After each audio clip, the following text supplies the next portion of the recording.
C programming এর Bangla video টিউটোরিয়ালে সবাইকে স্বাগতম। আমি মোহাম্মদ শরীফ চৌধুরী। আজকে পর্বে আমি বাবল শর্ট নিয়ে আলোচনা করব। সো বাবল শর্টটা হচ্ছে যে শর্টিং একটা প্রসেস। তার আগে সবার আগে আমরা এটা জানবো যে শর্টিং কি জিনিস, শর্ট জিনিসটা কি। সাধারণভাবে বলতে যে শর্ট বলতে বোঝাচ্ছে যে কতগুলো এলিমেন্ট বা উপাদান বা মান ভ্যালু কে মানের ঊর্ধ্বক্রম বা নিম্নক্রমে সাজানোকে বলা হয় শর্টিং। মানে ঊর্ধ্বক্রম বলতে কিরকম, যে ধীরে ধীরে সংখ্যা মানগুলো বাড়বে বা ধীরে ধীরে কমবে। যেমন এখানেই একটা উদাহরণ দেওয়া আছে। এইগুলো হচ্ছে কতগুলো উপাদান যেগুলো আনশর্টেড অবস্থায় আছে, মানে যেগুলো শর্ট করা নাই। যেমন 8 3 1 6 2 এগুলো একটা পর্যন্ত 8 এর পর 3 কমছে, মান কমছে, আবার 3 পর 1 আবার মান কমছে, আবার 1 এর পর যখন 6 হয়েছে তখন মান বেড়ে গেছে। জাস্ট এটা একটা নির্দিষ্ট প্রসেসে নেই। এটাকে যে শর্টিং করলে যেটা দাঁড়াবে সেটা হচ্ছে যে 1 2 3 6 8, অর্থাৎ ধীরে ধীরে মান বাড়তেছে প্রতিটারই। আগেরটা হচ্ছে পরেরটা থেকে ছোট সবসময়। 1 সবসময় 2 এর থেকে ছোট, 2 তারপর 3, ধীরে ধীরে মানটা বাড়তেছে। এটা হচ্ছে শর্টিং। মানে আমাদেরকে এরকম একটা এলিমেন্ট থাকবে, এই এলিমেন্টটাকে শর্ট করলে আমরা জাস্ট এটা পেয়ে যাব। তো প্রোগ্রামিং এ শর্টিং এর গুরুত্ব অনেক। প্রায় ম্যাক্সিমাম ক্ষেত্রেই বলা যেতে পারে যে শর্টিং সার্চিং এই জিনিসগুলো লাগে। এখন আমরা শিখবো যে কিভাবে আমরা এলিমেন্টগুলোকে শর্ট করতে পারি, এবং আজকে সম্পূর্ণ টিউটোরিয়ালটাই হচ্ছে এই শর্টিং এর উপর। এবং এই শর্টিং এর একটা সহজ মানে ওয়ান ডাইমেনশনাল এরে করলেই যে শর্টটা আমরা করতে পারবো সেরকম একটা সহজ পদ্ধতি হচ্ছে বাবল শর্ট। সো আজকে আমি এই জন্য বাবল শর্ট নিয়ে আলোচনা করব। শুরুতে আসি যে বাবল শর্টের যে অ্যালগরিদম অর্থাৎ পদ্ধতিটা কিরকম সেটা নিয়ে।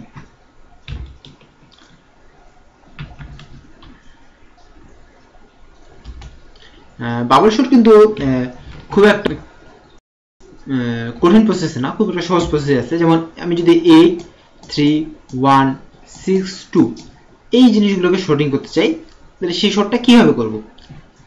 সেই শর্টটার পদ্ধতিটা হচ্ছে এরকম যে প্রথমে যদি 8 আছে, তারপর আছে 3, তারপর আছে 1, তারপর আছে 6, তারপর আছে 2।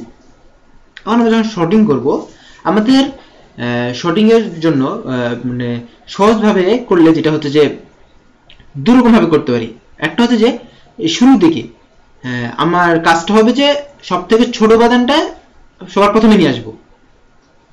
একবার কাজ এই প্রতিটা চেক করে করে করে সব থেকে ছোট উপাদানটা মানে 1টা সবার প্রথমে চলে আসবে। তাহলে এই ব্যাপারটা কিরকম হবে যে 1 থাকবে, তারপরে বাকিগুলো থাকবে 8 ধরলাম, 3 6 2 সাধারণভাবে ধরে নিলাম এরকম। তারপরের বার কাজটা কি হবে যে 1 তো শেষ হয়ে গেল, তারপরে কাজটা হবে পরের উপাদানটা এইখানে চলে আসবে, তারপর 1 2, তারপর 8 3 6, তারপরে উদাহরণ হবে যে 1 2 3 8 6, তারপরে উপাদানটা হবে এভাবে 1 2 3 6 8। এটা সাধারণ একটা কথা বললাম, আসলে এভাবে হবে না, ঠিক এভাবে হবে না। মানে এভাবে যদি করি আমরা তাহলে কিন্তু খুব তাড়াতাড়ি শর্টিং করতে পারবো। মানে একটা প্রসেসে যেতে লাগবে, যেটাই করি না কেন সেটা প্রসেস যেতে হবে। আবার এমন হতে পারে যে সবার সবথেকে কম উপাদানটা আমি শুরুতে না নিয়ে সব থেকে বড় উপাদানটা আমি শেষ থেকে নিচ্ছি, যে সব থেকে একটা চেকিং করে সব থেকে যে বড় উপাদানটা থাকবে সেটা সবার শেষে চলে যাবে, তার থেকে কম উপাদানটা এখানে চলে আসবে। মানে ঠিক এই প্রসেসটা উল্টো প্রসেসটা। তো যেটাই করি না কেন সেটা একটা প্রসেসে যেতে লাগবে, এবং এই প্রসেসটাই হচ্ছে বাবল শর্টের প্রসেস। সো এবার আসবো যে বাবল শর্টের মূল প্রসেসটা কিরকম। বাবল শর্টের মূল প্রসেসটা হলো এরকম যে আমাদের যে এলিমেন্টগুলো আছে 8 3 1 6 and 2। বাবল শর্টের মেকানিজমটা হচ্ছে এরকম ঠিক যে প্রথমে আমরা চেক করব এই উপাদানটা এখন আমরা চেক করব সবার এর শুরুর যে উপাদানটা থাকবে সেই উপাদানটাকে আমি সবসময় চেক করবো বাকি উপাদানগুলো দিয়ে।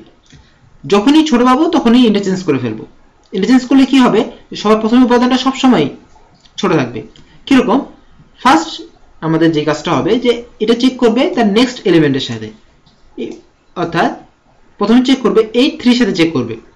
যদি আমার কাজ হচ্ছে যে এখানে সবথেকে ছোট মানটা আনা, তার মানে কি এরা যদি কখনো এটা থেকে বড় হয়ে যায় তাহলে আমরা ইন্টারচেঞ্জ করে ফেলবো।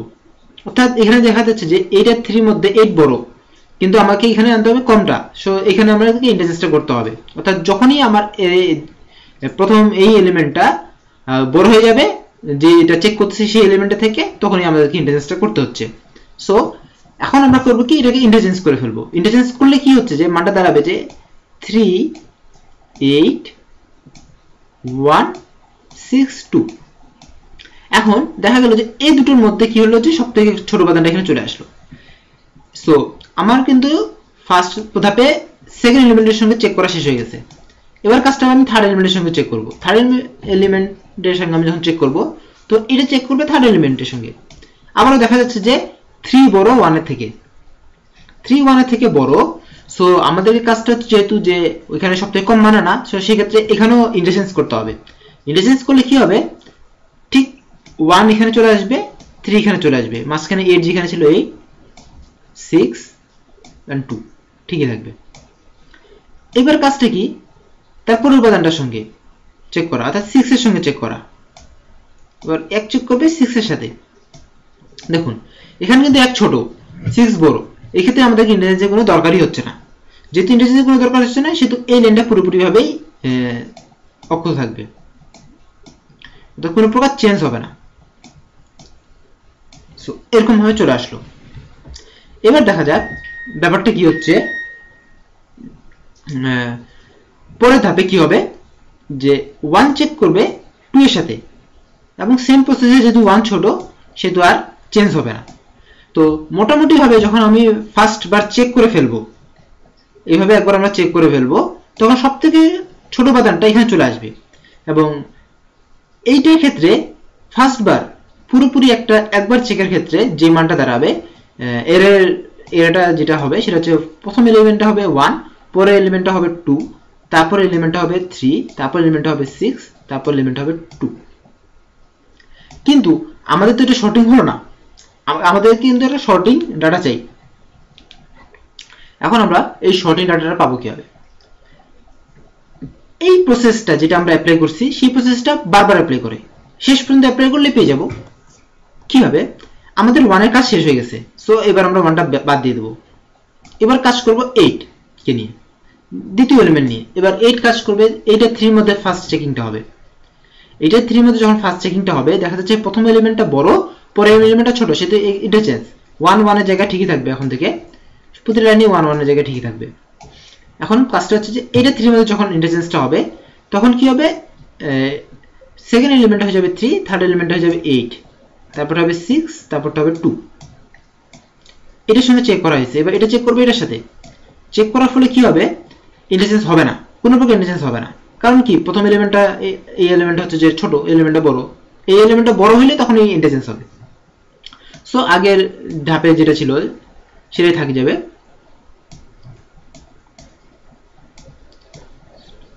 সো এবার হবে কি, এটা চেক করবে 3 চেক করবে 2 এর সাথে, মানে এই দ্বিতীয় এলিমেন্টটা সবাই লাস্ট এলিমেন্টের সঙ্গে চেকিং হবে।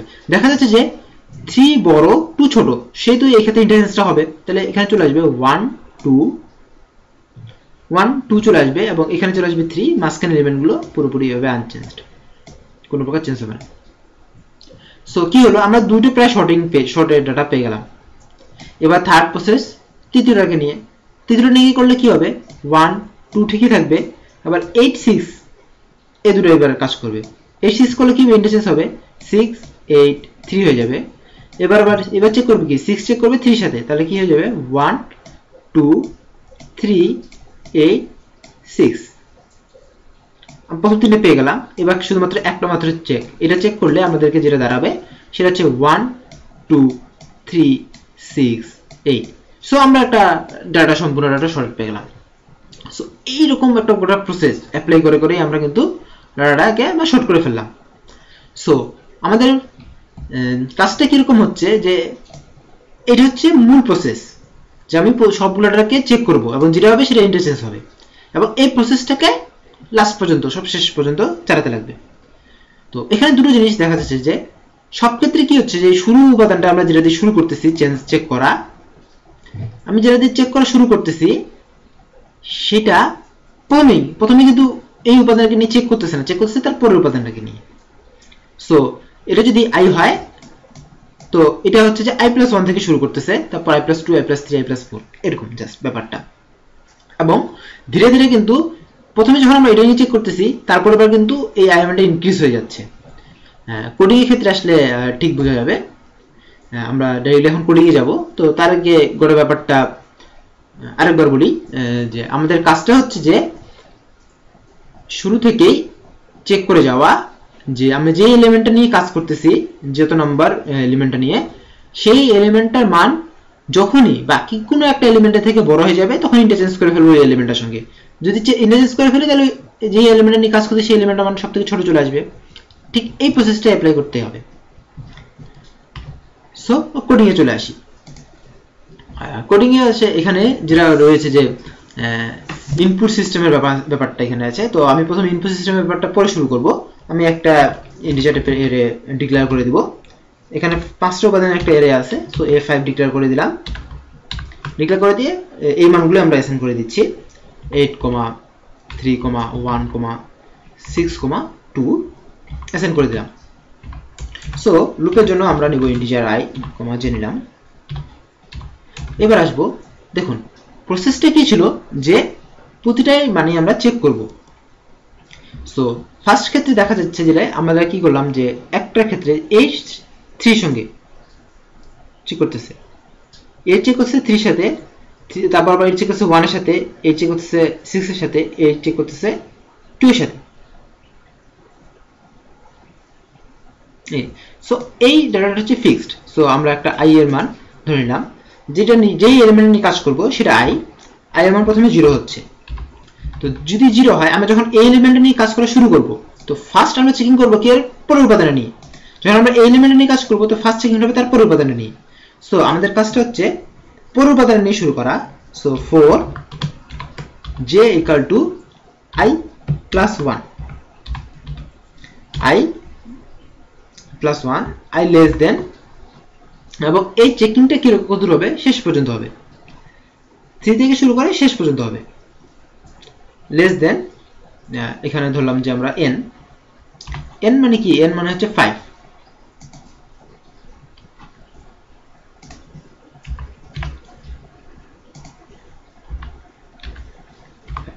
n মানে 5 কেন বললাম, কারণ এখানে উপাদান রয়েছে 5টা, এটার জন্য আমি n এর মান 5, এছাড়া বেশি কিছু না, অন্য কিছু না। এবং i++ দিয়ে দিলাম। সো এবার কাজ করব কি, আমি যে চেকিং করব যদি যদি আমি এই এলিমেন্টটার মান, যে এলিমেন্ট নিয়ে কাজ করতেছি সেই এলিমেন্টের মান আমি i এ রেখেছি। সো a_i এই মানটা যদি কখনো বড় হয়ে যায় কার থেকে, a_j এর থেকে, তখনই কি হবে, ইন্টারচেঞ্জ। সো ইন্টারচেঞ্জের ব্যাপারটা আগে আমি বলেছিলাম যে কি করতে হয়, টেম্প একটা নিতে লাগে। সো আমি এখানে টেম্প ডিক্লেয়ার করে দেব। temp equal to a_i, তারপর হবে a_i equal to হচ্ছে a_j, এবং a_j equal to হচ্ছে temp। এইভাবে করলে কি ইন্টারচেঞ্জ হয়ে যাবে এই দুটোর মধ্যে। কখন হবে, যখন এর i এর মানটা বড় হবে। সো এই কাজটা যদি আমি সিম্পলি করে ফেলতে পারি তো এই সম্পূর্ণ উপাদানের সবথেকে বড় যে উপাদানটা সেটা চলে আসবে শুরুতেই। এবং আমি এই মানটা যদি প্রিন্ট করে ফেলি 4i = 0, i less than n, i++, printf %d,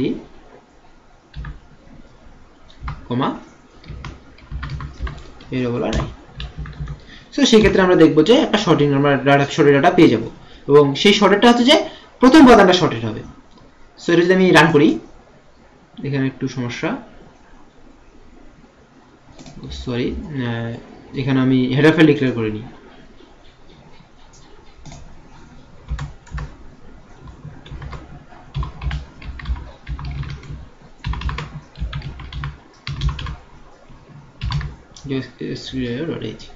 so এই প্রোগ্রামটা আমি রান করব। রান করলে দেখাচ্ছে, সরি প্রবলেম হয়েছে,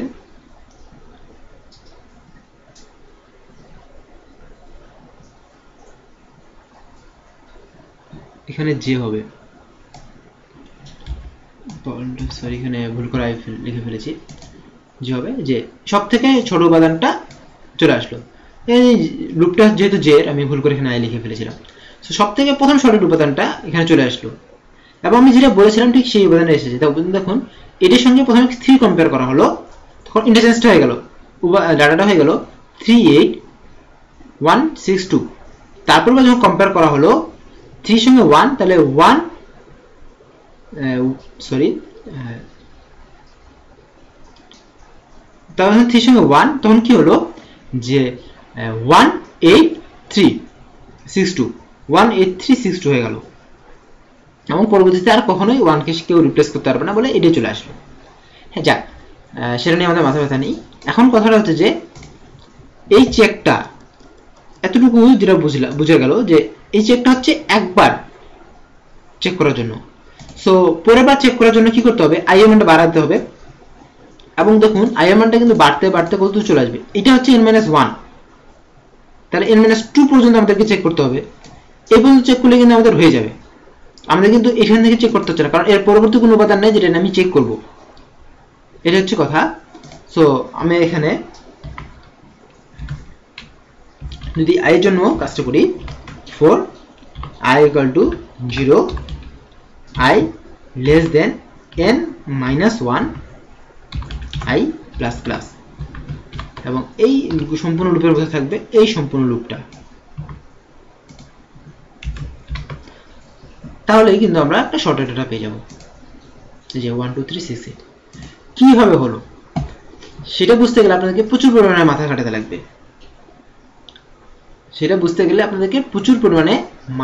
লাগবে, তো এই প্রচুর পরিমাণে মাথা খাটানোটা আমি একটু শর্ট করে দিচ্ছি। আমি এই সমস্তটা প্রিন্ট করব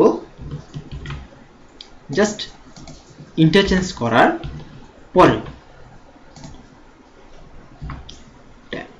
এবং একটা করে নিউ লাইন প্রিন্ট করব।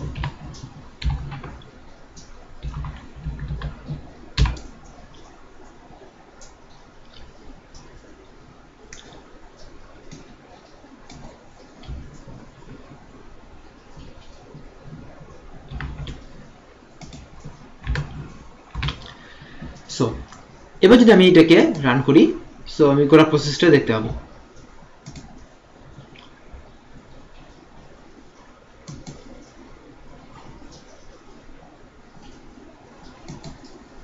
এবং এখানে আমাদের উচিত হচ্ছে একটা ভেরিয়েবল নিতে লাগবে কে নিয়ে।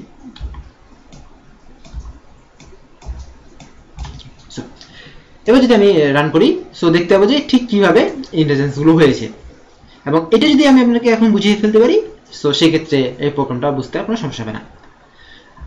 শুরুতেই আসি, আমাদের ডাটা সিস্টেমটা কি ছিল, 83162। সো প্রথমেই কি করছে, 83162 যেটা ছিল সেটার সঙ্গে আমরা চেক করছি, চেক করার ফলে কি হয়েছে, প্রথমে 8 এর সঙ্গে 3 এর দুটো ইন্টারচেঞ্জ হওয়ার পরে কি হয়েছে কি 38 চলে আসছে, 38 চলে আসছে, তারপর 162, এটার সঙ্গে এটা কিন্তু একবার চেক হয়ে গেল। এবার 3 সঙ্গে 1 চেক করে ইন্টারচেঞ্জটা হয়েছে, তাহলে 18362। আমি প্রথম এলিমেন্টটা নিয়ে চেক করতেছি, এবার 1 চেক করবে 6 এর সঙ্গে, কোনো ইন্টারচেঞ্জ নাই, সেম লাইন। 1 চেক করবে 2 এর সঙ্গে, কোনো ইন্টারচেঞ্জ নাই, সেম লাইন। এবার আসুক পরের লাইনে। এবার চেকটা হচ্ছে এটার মধ্যে, ফার্স্ট উপাদানটা এখন কিন্তু কনস্ট্যান্ট থাকে যাবে, মানে আর পরিবর্তন হবে না। এবার সেকেন্ড নিয়ে 8 এর সঙ্গে 3 আমরা চেক করতেছি, এখানে i এর মান হচ্ছে 1 মানে 0, আর এখানে i এর মান হচ্ছে 1 মানে সেকেন্ড উপাদানটা, i এর মান 0 মানে প্রথম উপাদান, i এর মান 1 মানে সেকেন্ড উপাদান। এখানে যখন আমরা চেক করতেছি, প্রথমে এটা 3 চেক করার পর কি হলো, 38 চলে আসলো, 62, আবার ইন্টারচেঞ্জ, এই ক্ষেত্রে পরের লাইনে কি হবে, 3 চেক করবে 6 এর সাথে, কোনো প্রকার ইন্টারচেঞ্জ হবে না, এবং সবশেষে 3 চেক করবে 2 এর সাথে, এবং 3 যখন 2 এর সাথে চেক করবে তখন ইন্টারচেঞ্জটা হয়ে যাবে ফলে 2863 হয়ে যাবে। এবার আসা যাক পরের লাইনে। পরের লাইনটা কি হচ্ছে, আমরা 1 দুটো এ দুটো শর্ট পেয়ে গেছি, এবার এ দুটো এখান থেকে শুরু হবে শর্ট করা। এখান থেকে কি হবে, 6 8 6, সো এখানে একটা ইন্টারচেঞ্জ হয়ে যাবে, ইন্টারচেঞ্জ হয়ে যাওয়ার পরে কি হবে 6 8 হয়ে যাবে 3। পরের ধাপে কি হবে 6 চেক করবে 3 সাথে আবার একটা ইন্টারচেঞ্জ 3 8 6, এবং সবশেষে 3 যখন হয়ে গেছে এখন এই দুটো 6 আর 8 এই দুটোর মধ্যে চেঞ্জ করলে হয়ে যাচ্ছে। সো দেখা যাচ্ছে যখন আমরা লাস্ট এইটা নিয়ে যখন আমরা কাজ করবো, অর্থাৎ i1 যখন 3 হবে তখন কিন্তু আমাদের কাজটা শেষ হয়ে যাচ্ছে। i1 4 এর জন্য আমরা কিন্তু নতুন একটা করে শুরু করতে হচ্ছে না, কারণ কি এর পরে কোনো উপাদান নেই। এই জিনিসটা যদি বুঝতে পারি তাহলে বাবল শটটা অনেক সোজা, বাকি ক্ষেত্রে করি। সো বাবল শট যেটা হলো যে এই এতটুকু কোড যদি কেউ পুরোপুরিভাবে আয়ত্ত করতে ফেলতে পারে তো একটু প্র্যাকটিস করলে এটা মনে রাখা সুবিধা। এটা মানে কি একটা এর মধ্যে একটা এরে চলে আসবে, যে এরেটা সঠিক হয়ে যাবে। সো মোটামুটি কাজ শেষ বাবল শটের। এবার আমরা ইনপুট আউটপুটের সিস্টেমটাতে, ইনপুট এবং আউটপুট যে সিস্টেমটা আছে সেই সিস্টেমের মধ্যে এটাকে রিপ্লেস করি। সেই সিস্টেমে রিপ্লেস করতে গেলে আমাদের কি করতে হচ্ছে যে এর যে সিস্টেম নিব সেটা আমরা 100 করে দেবো। প্রথমেই একটু বড় বেশি দিয়ে দিলাম। সো প্রথমে মান কোনো ডিফাইন করে দেওয়ার দরকার নেই। এর মানটা আমরা ইনপুটে নেব এবং i এর মান 0 এখানে দিয়ে দেওয়ার দরকার নেই। এবং আমরা কি করব এর যে হবে সেই মানটা ইনপুটে দেব। সো প্রথমে আমাদের কাজটা হচ্ছে কি এর মানটা ইনপুটে নেওয়া। সো scanf %d, %n, এভাবে আমরা n এর মানটা ইনপুট নিব এবং তারপর ডাটাগুলো শর্ট করব। এবং আর আমরা যেটা শিখেছিলাম যে এখানে যেমন বলা নেই যে ইনপুটের সিস্টেম দেওয়া আছে 5 দেওয়ার পর তারপরে আসবে, তো এখানে বলা নেই যে আমি কতগুলো এইভাবে এরে শর্ট করব। সো সেক্ষেত্রে আমরা যেটা কাজ করতে হবে যে ইন্ড অফ ফাইল ইউজ করতে হবে। তো while, সো আসলে সব ক্ষেত্রে যে ইন্ড অফ ফাইল আমি ইউজ করে দেখাচ্ছি এটা মূল কারণটা হচ্ছে যে প্রোগ্রামিং প্র্যাকটিস করার জন্য, কারণ প্রোগ্রামিং কন্টেস্টে ইন্ড অফ ফাইল ইউজ করাটা জরুরি। ম্যাক্সিমাম ক্ষেত্রে ইন্ড অফ ফাইল আমাদেরকে ইউজ করতে হয়।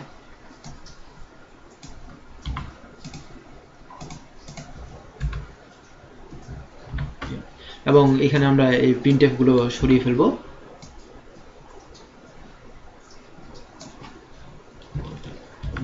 এবং এটা এখানে হবে। সো মোটামুটি ভাবে আমাদের কাজ শেষ। যেটা হচ্ছে যে আমরা যে এন্টার মানটা নিব এবং স্ক্যান করে নিব। তাহলে 4 i equal to 0, i less than n, i plus plus, এবং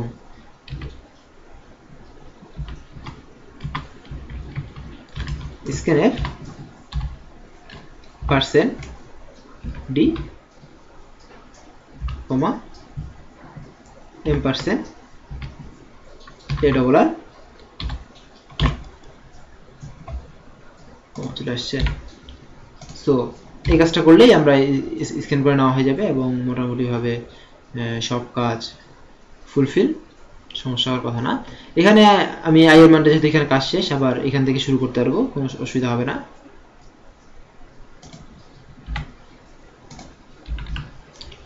সো এবার আমি প্রোগ্রামটাকে রান করব।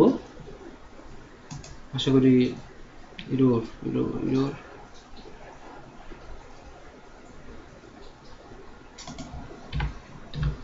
ইকুয়াল চলে আসছে এখানে। সো এখানে আমি যেটা বলেছিলাম যে প্রথমে কি করব যে কয়টা ইনপুটে নিব সেটা ডিফাইন করে দেব এবং তারপরে এতগুলো মান ডাটা নিব আমি আনশর্টেড অবস্থায় 8 3 1 6 2, এবং যখন আমি ইন্টার চাপবো তখন এই ডাটাগুলো আমাকে শর্টেড দেখাবে। তো এবার আমি পরবর্তী 6টা ডাটা নিচ্ছি এবং 6 5 4 3 2 1 থেকে 6 পর্যন্ত নিলাম, উল্টানোর সঙ্গে সঙ্গে 1 2 3 4 5 6 মানে এভাবে শর্ট করে দেখাবে এবং যখনই আমরা কন্ট্রোল জি চাপছি তখনই রিটার্ন করতেছে। সো বাবল শর্ট হয়তো আপনাদের বুঝতে আর কোনো সমস্যা থাকার কথা না। যদি সমস্যা থাকে তাহলে আমার সঙ্গে কন্ট্যাক্ট করার চেষ্টা করবেন, আমি চেষ্টা করব বোঝানোর জন্য। আর বারবার এই টিউটোরিয়ালটা দেখলে বুঝে যাওয়ার কথা যে আসলে কোন ক্ষেত্রে কি কোথায় কোন জিনিসটা ইউজ হচ্ছে। সো খুব একটা বেশি প্রবলেম হওয়ার কথা না, সোজা একটা টপিকস। সো ধন্যবাদ সবাইকে আমার সাথে থাকার জন্য। দেখা হবে পরের টিউটোরিয়ালে নতুন কোনো টপিকস নিয়ে। ধন্যবাদ সবাইকে।